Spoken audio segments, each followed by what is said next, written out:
আল্লাহ তাআলা বলেন, ইন্নাল্লাযীনা ইয়াতলুনা কিতাবাল্লাহ, যারা আল্লাহ তাআলার কিতাব তিলাওয়াত করবে, কোরআনুল কারীমের তিলাওয়াত যারা করবে, এটা এমন লাভজনক এক ব্যবসা যাতে কোনো লস নাই।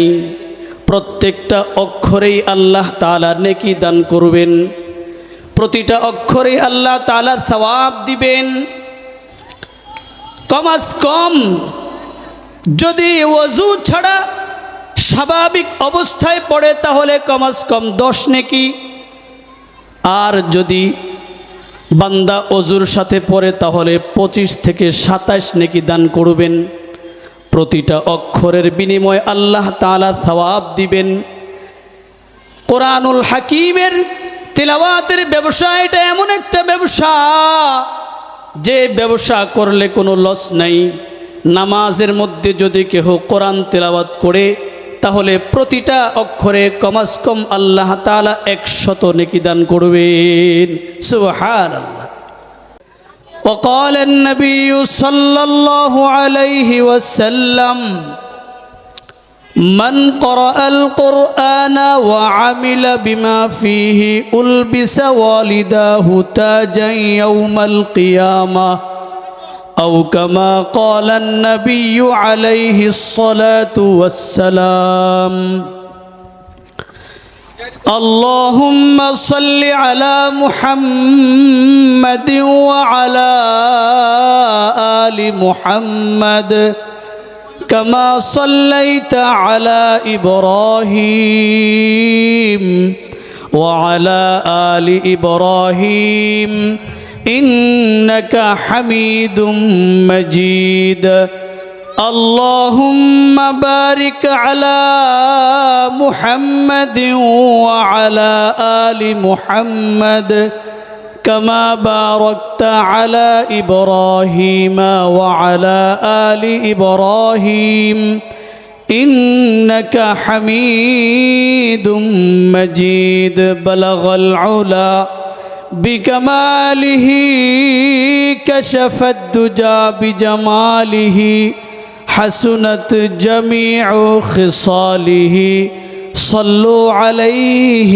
وآله الحمد لله আয়োজিত আঙ্গাউড়া বাইতুন নূর জামে মসজিদের উদ্যোগে 14তম বার্ষিক ওয়াজ ও দোয়ার মাহফিলের মোহতারাম সভাপতি, প্রধান বক্তা, বিশেষ বক্তা সহ হযরত উলামায়ে কেরাম, সম্মুখপানের সমাবেত দিন প্রিয়, ইসলাম প্রিয়, দিনদার, ইমানদার, মোমিন, মুত্তাকি মুসলমান ভাইরা, আল্লাহ জাল্লে জালালুহু আম্মা নওয়ালুহুর দরবারে অসংখ্য অগণিত শুকর ও সুজুদ, যিনি আমাদেরকে অত্যন্ত ভালোবেসে মোহাব্বত করে উলামাদের মজলিসে, কোরআনের মজলিসে, কোরআনের ময়দানে আসার তৌফিক দান করেছেন।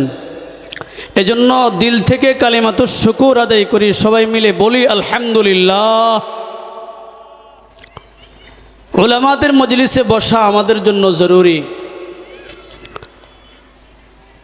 আমাদের ঈমান দুর্বল, আমলের দুর্বলতা। যত আমরা আমাদের ঈমানকে বাড়াইতে চাই, আমলের প্রতি স্পৃহা বাড়াইতে চাই, তো আমাদের জন্য আবশ্যক হলো আলেমদের মজলিসে বসা। কার মজলিসে? قال النبي صلى الله عليه وسلم عليكم بمجالسة العلماء, তোমাদের উপরে আবশ্যক হলো আলেমদের মজলিসে বসা। আলেমদের মজলিসে বসলে কি হবে? মৃত্যু দিল গুনাহ করতে করতে, অন্যায় করতে করতে যে সমস্ত দিলগুলো মরে গেছে, ওই মৃত দিলগুলো আলেমদের মজলিসে বসে কোরআন ও হাদিসের কথা শুনে ওই মৃত দিলগুলো তাজা হবে এবং জীবিত হবে। এজন্য আলেমদের মজলিসে বসা আমাদের জন্য জরুরি। মুহতারাম হাজিরিন, কোরআনুল হাকিমের একখানা আয়াত তিলাওয়াত করেছি, এমন একটা আয়াত যে আয়াতে কারিমার ভিতরে আল্লাহ তাআলা 3টি কথা বলেছেন। যদি এই তিনটি কথা তিনটি কাজ করা যায় তাহলে আল্লাহ তাআলা বলেন এই তিনটি কাজ তিনটি আমল এমন যেই আমলগুলো আল্লাহ তাআলা ব্যবসার সাথে তুলনা করেছেন, যদি এই আমলগুলো করা যায় তাহলে লাভজনক ব্যবসা হবে। সুবহানাল্লাহ। এজন্য কোরআনুল হাকিমের তিলাওয়াত বেশি বেশি করে করা দরকার। দ্বিতীয় নম্বর হলো আকামুস সালাহ, নামাজ কায়েম করা, নামাজের ইবাদত, নামাজের আমল। নামাজের আমল যদি কোনো বান্দা করতে পারে, ইমানদার যদি নামাজের আমল করে, এই নামাজের আমলের ব্যবসায় কোনো লস নাই। কথা বলেন ঠিক না বেঠিক? মুহতারাম হাজিরিন, রব্বি করিম আল্লাহ তাআলার সামনে বান্দা সেজদা দিবে তো বান্দার মাকাম আল্লাহ তাআলার কাছে বাড়তে থাকবে। যে বান্দা ফজরের নামাজ আদায় করলো, ওই বান্দাকে আল্লাহর রহমতের ফেরেশতারা তাকে পাহারাদারি করতে থাকে।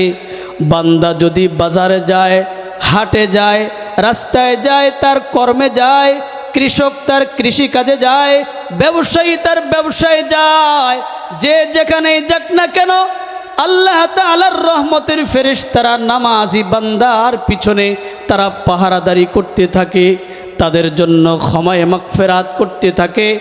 নামাজের জন্য যদি ওযু করে কোনো বান্দা মসজিদে গিয়ে বসে থাকে তো আল্লাহ তাআলার রহমতের ফেরেশতারা ওই বান্দার জন্য ক্ষমায়ে মাগফিরাত করতে থাকে। সুবহানাল্লাহ। এজন্য মুহতারাম হাজিরিন, সালাত যদি কেউ আদায় করে, নামাজ যদি পড়ে, তাহলে এই নামাজের ব্যবসার মধ্যে কোনো লস নাই। কি নাই? লস নাই। রব্বি করিম আল্লাহ তাআলা দিবারাত্রি 5 ওয়াক্ত নামাজ আমাদের উপর ফরজ করেছেন। সাহাবারা জিজ্ঞেস করলেন, আইয়ুল আমালি আহাব্বু ইলাল্লাহ, ওগো আল্লাহর হাবিব, আল্লাহ তাআলার কাছে সবচেয়ে প্রিয় আমল কোনটা? আল্লাহর নবী বললেন, আসসালাতু আলা ওয়াক্তিহা, আল্লাহ তাআলার কাছে সবচেয়ে প্রিয় আমল হলো সময় মতো ওয়াক্ত মতো নামাজ আদায় করা।